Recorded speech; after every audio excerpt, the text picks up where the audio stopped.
ನಮಸ್ಕಾರ. ನುಡಿ ಬೆಳಕು ಶ್ರೀ ವಾಸುದೇವ ನಾಡಿಗ್ ಅವರ ಪ್ರಜಾವಾಣಿಯ ಅಂಕಣ ಬರಹ ಕನ್ನಡಿಯಲ್ಲಿ ಕಂಡದ್ದು. ಕಲಾವಿದ ಆ ಮ್ಯೂಸಿಯಂನ ಹಿಂಬದಿಯ ಬಾಗಿಲಿನ ಬೀಗ ಹಾಕುವುದನ್ನು ಮರೆತು ಓರೆ ಮಾಡಿ ಹೋಗಿದ್ದ. ಅಲ್ಲಿಂದ ನಾಯಿಯೊಂದು ಒಳಗೆ ಬಂದಿತ್ತು.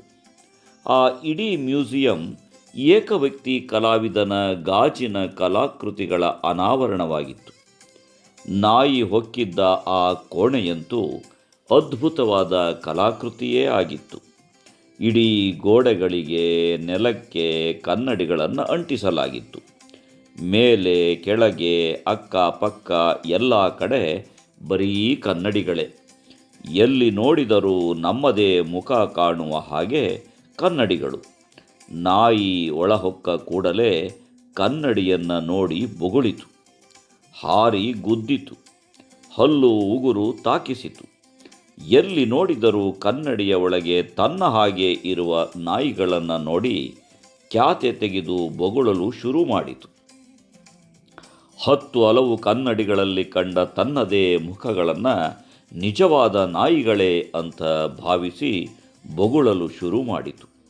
ಬಿಂಬವೂ ಕೂಡ ಅದೇ ಬೊಗಳುವ ಶಬ್ದ ಮಾಡಿದ್ದರಿಂದ ಆ ನಾಯಿಗೆ ರೇಗಾಟ ಇನ್ನೂ ಹೆಚ್ಚೇ ಆಯಿತು.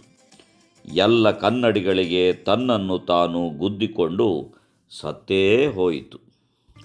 ಮರುದಿನ ಆ ಕಲಾವಿದ ಒಳಗೆ ಬಂದು ನೋಡಿದಾಗ ನಿತ್ರಾಣವಾಗಿ ಬಿದ್ದು ಉಸಿರು ಚೆಲ್ಲಿದ್ದ ನಾಯಿಯನ್ನು ಕಂಡು ನೊಂದ. ಈ ಲೋಕವು ಬಹುದೊಡ್ಡ ಕನ್ನಡಿಯೇ ಅನಿಸುತ್ತದೆ.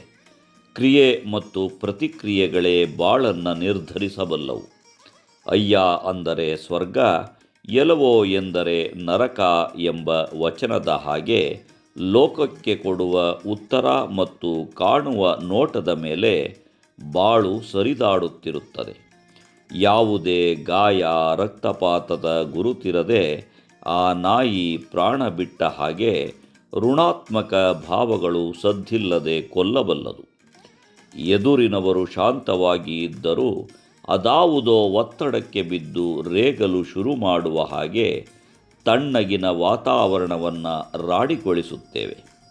4 ಬೂತ್ ಇರುವ ಪೆಟ್ರೋಲ್ ಬಂಕಿನಲ್ಲಿ ಪೆಟ್ರೋಲ್ ಹಾಕುವವನು ಇಲ್ಲಿ ಬನ್ನಿ ಎಂದು ಕರೆದು ಕೀ ತೋರಿಸಿ ಅಲ್ಲಿ ಕಾರನ್ನು ನಿಲ್ಲಿಸಿದಾಗ, ಇಲ್ಲಿ ಬೇಡ, ಅಲ್ಲಿ ಹಿಂದಿನ ಬೂತಿಗೆ ಹೋಗಿ ಎಂದು ಅವನು ಸಂಯಮದಿಂದ ಹೇಳಿದ್ದರೂ ಒದರಾಡಿ ಪೆಟ್ರೋಲ್ ಹಾಕಿಸಿಕೊಳ್ಳದೆ ಬಂದು ಬಿಡುವ ಶೀಘ್ರ ಕೋಪಿಗಳು ಇದ್ದಾರೆ.